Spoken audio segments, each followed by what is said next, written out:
Welcome back, and today the Meta Economist TV meets the lawyer Olivia Bosaz in her workspace, Studio Legale Bosaz. Why we decided to make this interview? Because Olivia, and welcome to the Meta Economist TV, Olivia. Olivia is a lawyer that focuses her job on the meta economy. Exactly what we do here in our site. So, Olivia, tell us about you, about your work, and what is the focus of Studio Legale Bosaz. Okay, thank you, Ilaria. I am Olivia. I'm a lawyer and DPO, Data Protection Officer, and founder of Bosaz Law Firm, which is not a traditional law firm because the division that project into the future is many different. We deal with law, blockchain, intellectual property, and privacy. And I started by imagining and working on the concept of law and legal advice that would support the technological innovation drive in the various business sector that can be a concrete and real and constructive help. The way we work is different, is unusual, because we consider ourselves as a small part of each project team in a win-to-win relationship.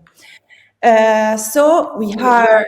Your work team is imagine a very new way of working on these subjects. Yeah, because our specialization have enabled us to deal with the legal issue of various type of company, that's increasingly deal with digital, such as those in the fashion, art and design sector, passing always more frequently through the magical word of the blockchain.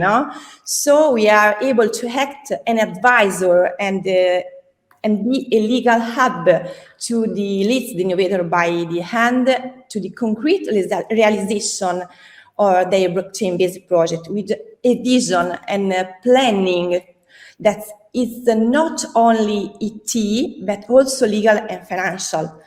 So to do this, we have confidently built and are implementing our series of close and constructive collaboration with specialized companies, university, and freelancers from over the world.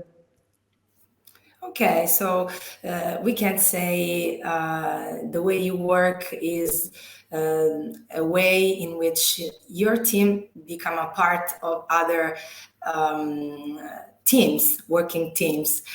So the other question I want to tell you is about the blockchain. So one of the subject we want to underline. Blockchain is in a particular moment of his life. And what do you think, and what Studio Bosaz think could be the future of blockchain? Yes, yeah, we believe that today larger or small companies who want to innovate must explore or at least confront the blockchain. I believe that the concept that distribution, intermediation, transparency, and immutability is very appealing in the world where data is corruptible. For example, now we took part a start team in the creation of a new blockchain proof of stake.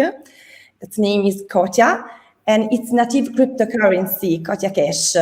And observer, we followed and studied the steps, difficulty, and the possible criticalities and legal developments of such a project.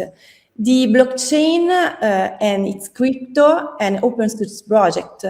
We are then also very much connected to the other project in the running for which we give an ongoing assistance and which are very ambitious.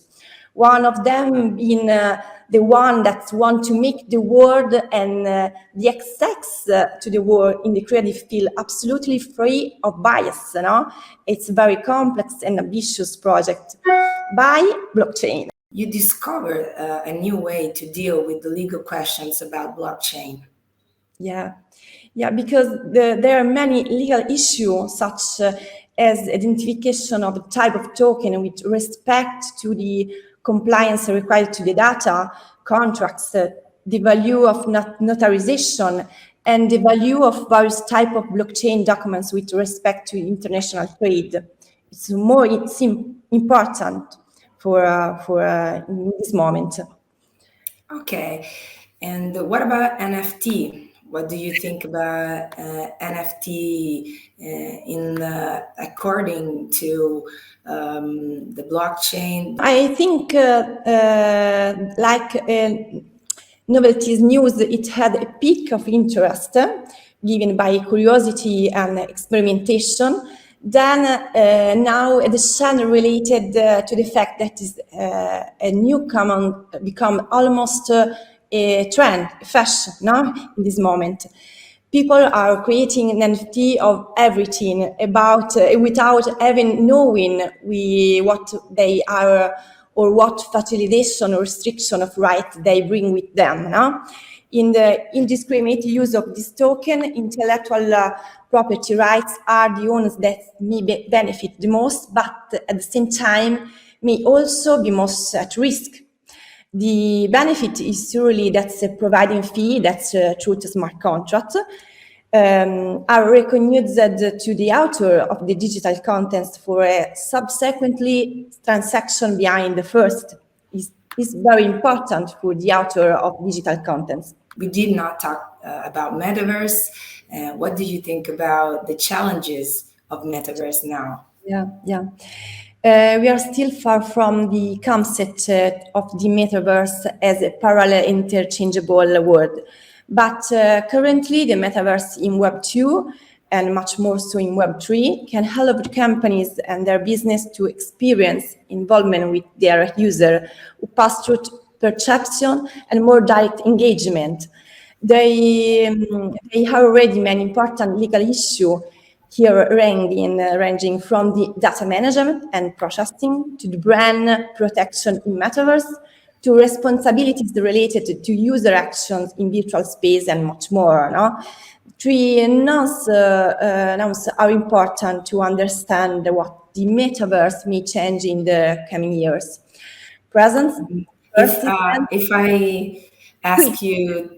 I ask you to describe this moment and the metaverse in 3 words, what would they be? The three nouns important are presence, persistence, continuity, and interoperability. The more the metaverse can repropose the real-life experiences by making everything connected, the more the law will have to be quick to harmonize all legal institutions with new requirements while trying to regulate the new world.